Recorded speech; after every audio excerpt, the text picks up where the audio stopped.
Rebel Yell Podcast, Trib Live High School Sports Network. We thank our good friends Edgar Snyder and Associates. They've been with us the entire school year, going back to the heat of August, through the fall, through the winter, now through the spring, and they've been a part of our championship playoff coverage as well of the WPIAL softball and baseball playoffs. Helping local people since 1982, Edgar Snyder and Associates. Check them out, edgarsnyder.com. Well, we have for the spring season sort of cut in half our team of the week. So we alternated. We called it the Diamond Team of the Week between baseball and softball. But this is championship week. You can't be doing that kind of stuff. So made the decision we're going to have a baseball team of the week and a softball team of the week because of the great achievement that 12 teams. I mean, we're talking one head coach here, 5 other softball teams are also have hoisted gold, 6 baseball teams. So,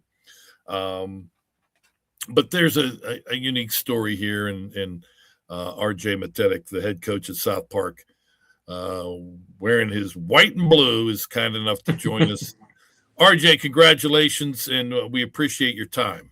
Thank you, Don. I appreciate you reaching out, and appreciate all the thanks or the congrats from everyone regarding what we just did last week. So appreciate it all. Before we get going, talking Eagle softball, we're going to play a game. Okay. Now you're the host, so you can't give away the answer. I'm the contestant. I have to guess. So okay. I'm going to do my best. Now, if I get one of them right, you say one of them, okay? But you're not going to give me the answer until I get it right, okay. Or I just wave the white flag. Gotcha. All right, RJ, Robert Joseph. No. Is it first name, last name? It is. Or first name, middle name, I mean. First name, middle name, yeah. Okay. Did I get either of those right?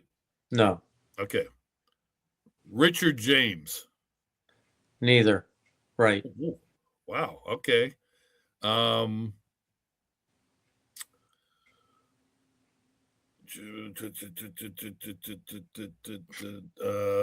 Let's see. Let's go with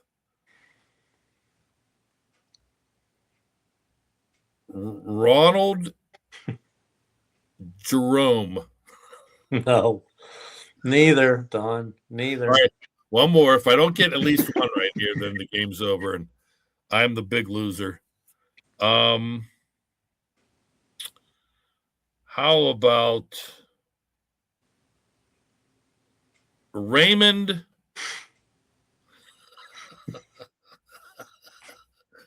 All of a sudden, I can't think of any R names. Raymond. I said Joseph, James, Raymond.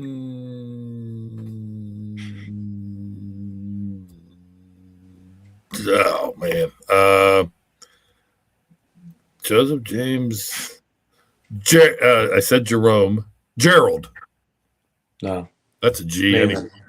Neither. Do you care to tell us the answer? Is this a hidden secret that you want to keep hidden? No, it's not a hidden secret. I was when I was born a long time ago. I was the only male in the family at that time, and I still am. And my mother and father wanted me to be named after my father, which is like a cool thing. Yeah. And my dad's name is Rudy John Matetic.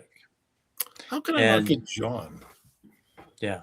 That's my middle name. How can I not get that? John. But funny story, when you go to school early on with a name of Rudy, but my mother did say, once I was born, I will be called RJ. Oh, nice. But, my legal name is Rudy John Matetic Jr. Going to school with a name like Rudy, people start realizing Christmas, Rudolph, Red-Nosed Reindeer, and Don, that didn't go well. in school. There was a lot of times where my mother had to pick me up after, and saying, "What are you doing? Why are you fighting with people regarding your name?" I said, "Mom, they're making fun of my name. So, hey, what do you want me to do?" Yeah. She goes, "You want to change it?" And I said, "No, no, I don't want to change it." Now, how old are you at this point? I am When she's currently. giving you this no, how old are you when she's giving you the option? This is like first, second grade. Oh, wow, First, second, okay, third grade. Yeah. Because they have the rules with all the names, and they start making fun of my name, sure. and it's not going to go well. So it's just that's but then it got to the point where I really appreciated being named after my father, obviously, because he was a good man, and I'm happy to have his name as well. So. Yeah, Now, that's how that came to be. does he go by RJ or does he just go by Rudy? Rudy. Okay, Rudy. He goes by Rudy. Now, all right, a lot of my friends call me Rudy as well, but cool. mostly in the coaching world, it's RJ. Yeah. But like close friends, Rudy. I got all kind of. My sisters call me R instead of RJ, so I got all kind of names. So. Well, I feel your pain. I got the from the David Bowie song, "Rebel, Rebel, you tore your dress. Rebel, Rebel, your face is a mess." All that crap. So I Right. Right. I Right. I I Yeah. I feel for you. So, close but no cigar. You've been South Park coach and have done a wonderful job. Eagles always in contention, even before this great run over the last 3 years. Right. Make it to the championship game, 2024 against Mohawk. Doesn't go the way you had wanted or you had hoped. And you guys fall to the Warriors by a score of 9-2.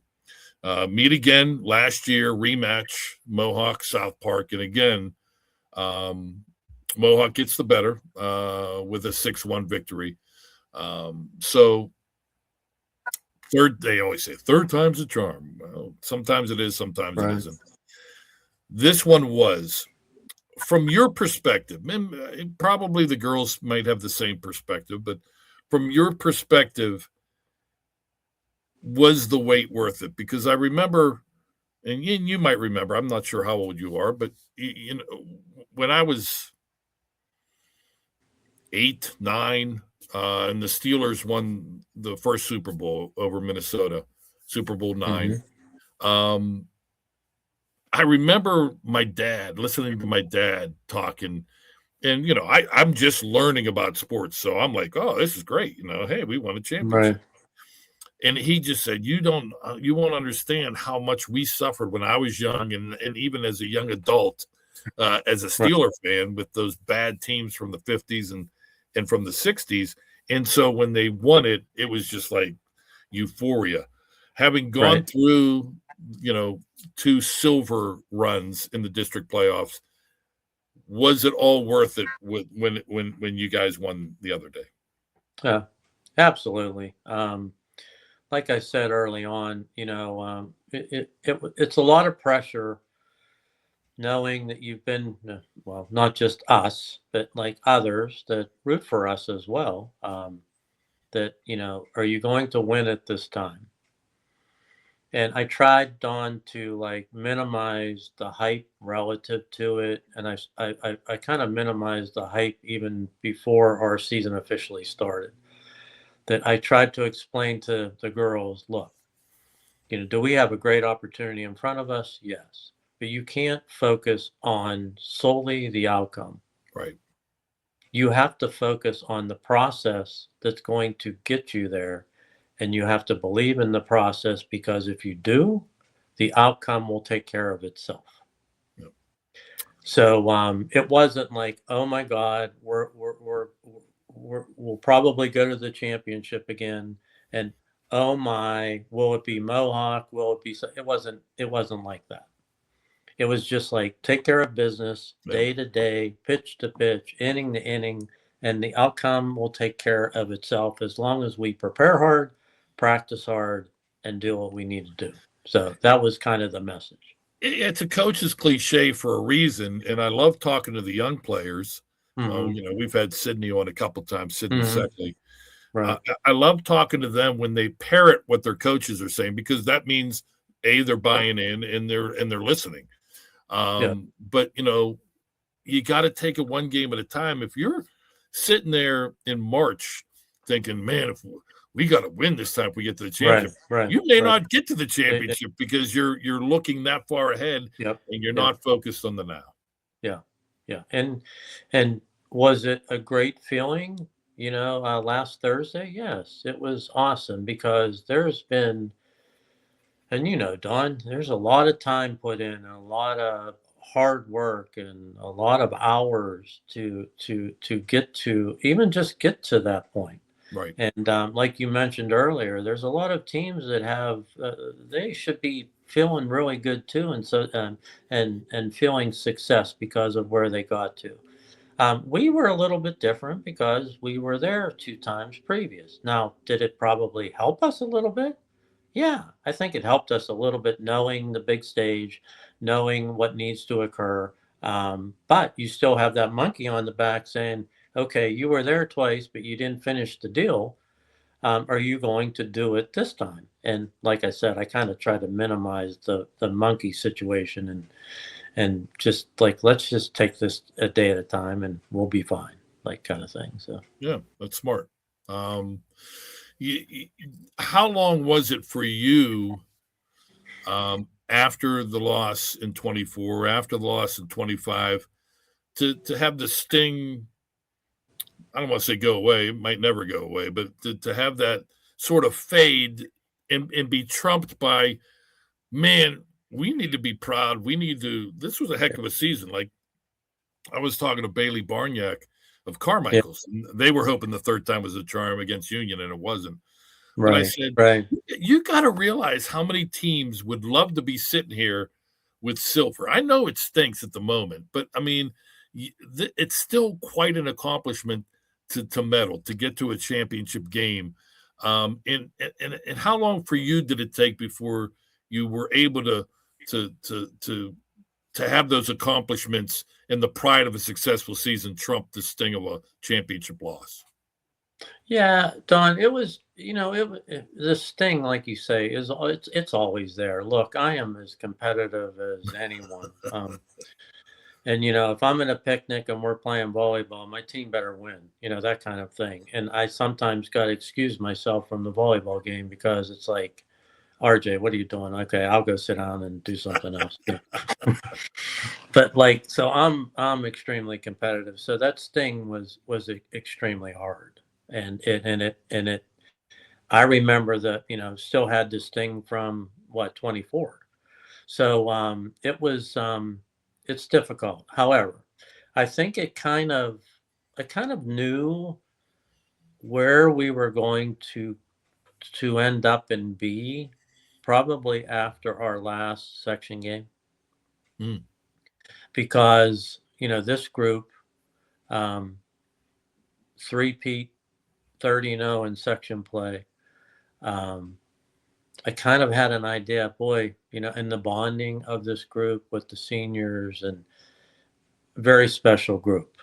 And I thought, we have a great opportunity here. Let's just continue to take this day by day. And if we do that and we believe in the process, we're going to be just fine. yeah, And it ended up that way. But yeah, it was probably, like I said, mid to later season where I thought, okay, we're in a good place. And you keep thinking, can we get back there? One. Two, if we get back there, can we actually win with the squad and do what we need to do? And all the chips were falling in a positive way to where, I was feeling, I was, look, there's always nerves, but I was feeling really good going into last week. I yeah. was feeling good. Okay. But that was a combination of everything I just mentioned regarding getting up to that point. You know what I mean?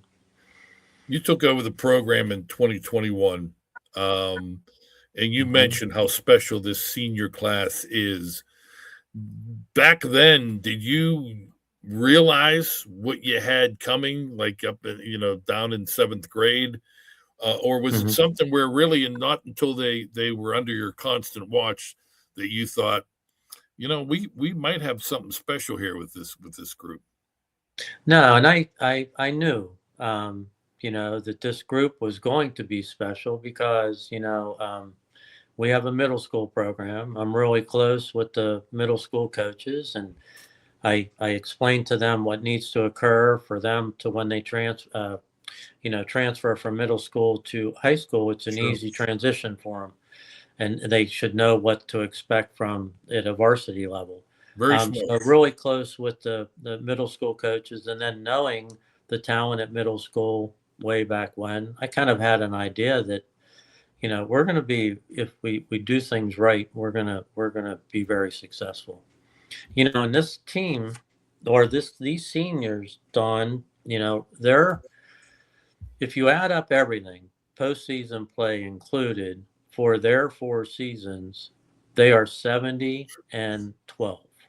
Mm, And wow. if you take away the postseason play, they are 70-7.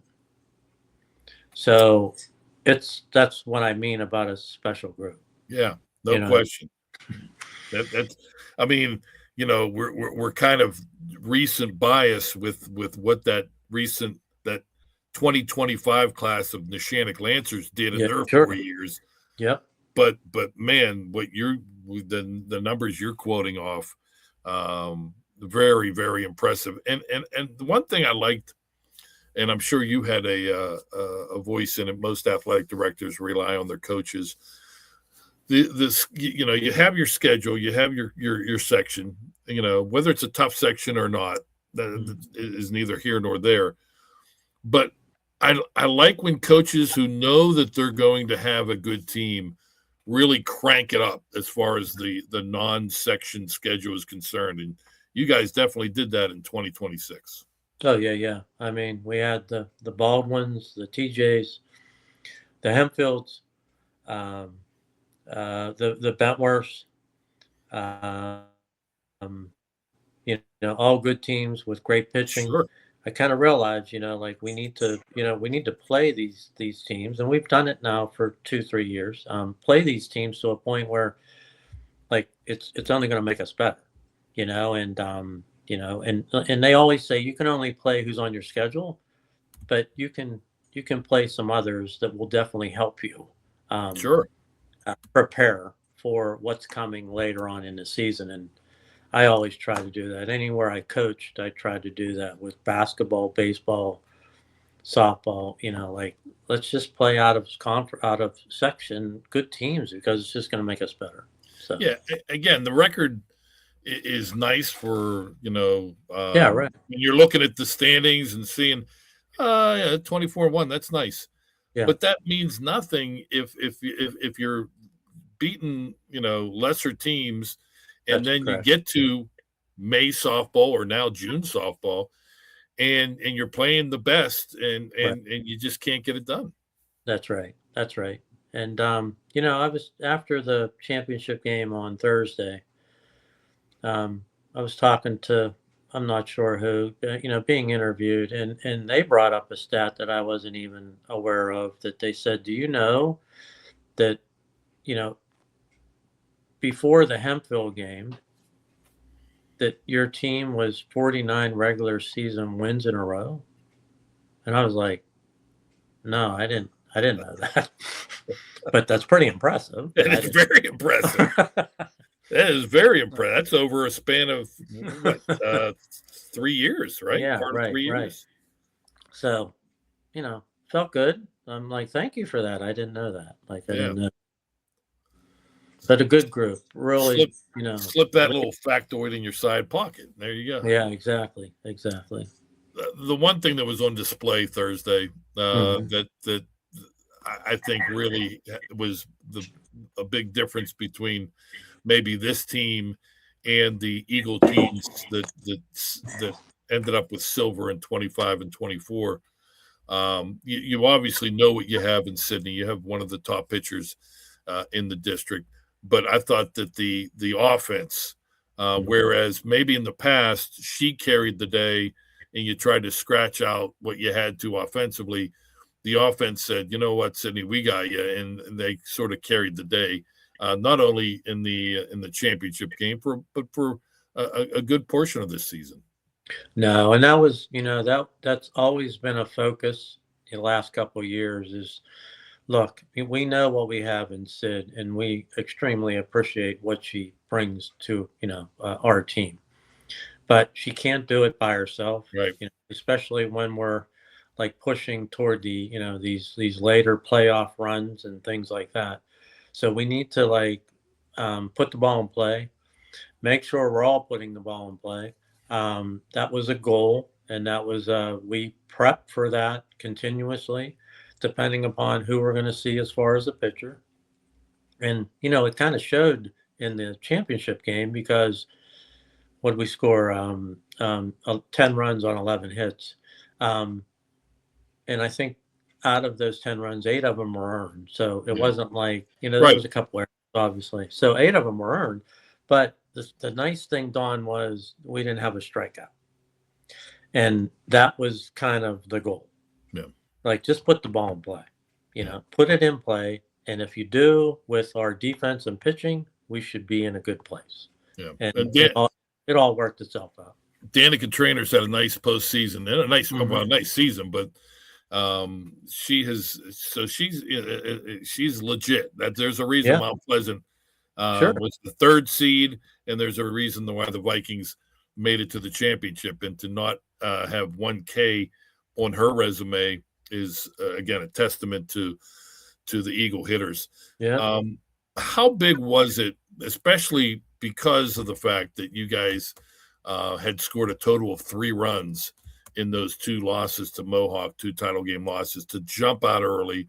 You get Grace Kempton ends up with 3 hits. She has the big 2-run single in the first inning. To get those 2 runs in the first inning had to be a lot of weight off your shoulders. Absolutely. I mean, that's what we talked about even before the game. And we talk about that actually before every game we play is you need to jump early. You need to jump on them early because look, this game is it's a lot mental. And if you jump on someone early, they start thinking as well. So you want to jump on early instead of somebody jumping on you early because now you're you're stressed a little bit trying to score some runs. So Don, it was huge. I mean, it was huge. And I think what was it, the 4th inning, maybe we scored 2 runs in the first, which then we scored 2 in the 4th. And then I think that's when the light bulb hit and turned on. And it was like, oh my, we can score a lot more runs. Yeah. And that's the beauty. We see it so many times. The teams that end up at the top in the end are teams that aren't satisfied during a game. In other words, you guys are up 2-0. They cut it to 2-1 with a run in the 3rd. Right. Yeah. But you have Sydney out there. You could say you can rest. The mindset could be, oh, we still got this. But you guys, you scored 2 in the 4th, 2 in the 5th, and then a bunch of runs in the 6th. You add on, and you're not satisfied. Right. No, and that was, look, I've been coaching long enough to realize that I'm not sure any lead is enough. Yeah. However, when you got Sid in the circle and the way we're playing defense, you're in a good place, but you never want to, just assume that a 5-run lead or whatever is enough just because you never know, things can go south early, and we've experienced that this season once, and we don't want to experience that again. No. Yeah, you're talking to a guy who witnessed 2 weeks ago Upper St. Clair leading Montour baseball 10-1 going to the bottom of the 7th, and the Spartans scored 9 runs to tie it. So I am now a full believer that no lead is safe. That's true. Yeah, that's rough. But we've had one of those this year too, and up 6-1, and we kind of let the team back in, and we lost 7-6, and wasn't a happy moment, but it was a good day because we scored a lot of runs, and we played arguably the best team in the WPIAL. So it was a good day. It was a good day. Well, let's talk a little bit about the celebration. You guys win the second WPIAL championship in program history. The last one coming a long time ago, 23 years ago, back in 2003, against a school that's not even around anymore in Center Yes. High School. Um, I shot Sydney a congratulatory text, and I told her the story that I was at the game. I was writing from the first game, the Union Carmichael's game. So I was at your game, stayed to about the sixth inning when you guys started to pull away, and I was like, Hmm. I'm beating the traffic out of here. Right. Met my wife. We went to Park Social, Okay. and as we were coming out, we all kind of sirens, and we're both looking at each other like, "Holy crap! Something bad has just happened." And then you get fire trucks, and then here comes the softball team and the great celebration that the South Park community had. This a day after a heartbreaking loss for the baseball team to Elwood City. Right. So I'm sure that the whole community, the whole school district was in a celebratory mood after you guys won the championship. Yeah. No. And our fans are the best. There was, all you had to do was look on the hillside in right field and see all of our fans up there, screaming, yelling on every good thing that happens. But the administration at South Park, along with the AD, gave us a really nice send off, to go to Lily Field at Cal. And we went by the elementary school, and all the kids were out there like cheering, and as the bus rode by, and we had the escort with the police and the fire trucks, and which was all great. And then you win the game, and then you realize, okay, coming home, you're going to stop at Library Fire Hall and get an escort back into the high school, Yeah. and then everybody on the streets, and like it was extremely nice. And I told the girls, enjoy every moment of this, because this is a big deal. You Yeah. you did good things, and like Yep. you know, um, uh, enjoy it, because as we talked, not a lot get to do that. No, there are so many athletes who put in so much time to hone their craft, whatever sport they play in, that never get that kind of um, rock star treatment, and Yeah. that's awesome. I love when I hear communities Hmm. rallying around their winning championship teams because they've earned it, and I Yeah. love the fact that they celebrate with them like that. When we Before we got started here, Hmm. before we started rolling, if you will, on the podcast, you had said, "Well, still work to be done." Monday, the um, first round of the PIAA playoffs. Um, there will be no Gene Hackman, but you guys will be hosting Hickory, the Right. District 10 runners up. Before we talk about the Hornets a little bit, so what's the mindset? What's your approach? I mean, I think, and I might be wrong, but my thinking is when you lose that championship game, it kind of stokes the fire a little bit. Like this sucks. We need to regroup, and there's still gold out there for us to achieve. Whereas when you win, yes, winning two golds is tremendous as well, but sometimes it's harder to hit the reset button to go from celebrating to back to work. How are you guys going through that as you prepare for Monday? Yeah, we had a great practice today. Um, my mindset and trying to get them to understand is, look, what we just did from a district perspective is a big deal, and you should feel great about that. But there is a bigger prize ahead, Yeah. and I know, and I even in the group talk today, I said 2 weeks. It's the season is just could only be 2 weeks longer. If we all go full 100%, mind and body, for 2 weeks and just see where these chips fall. Let's do that.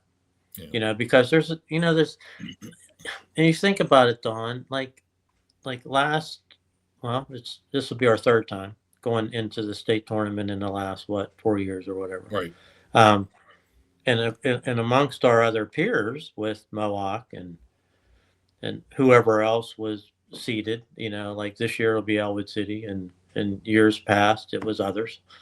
Um, Going into that first round was not positive for 3A, Yeah. District 7.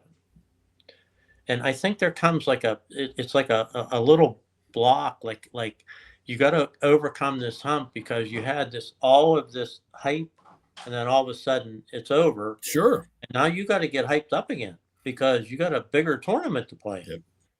And it's hard to get them to understand that, but I'm hoping for us that, okay, we got the trophy, it's sitting there, but there's a bigger one to get, so let's regroup and just make a run at this. And we'll practice tomorrow as well, but I think we're in a good place to do that. And the other thing I need to mention too is about the senior leadership. They're awesome. They help the underclassmen tremendously. We have received 3 freshmen from middle school to this year who all contribute on the team.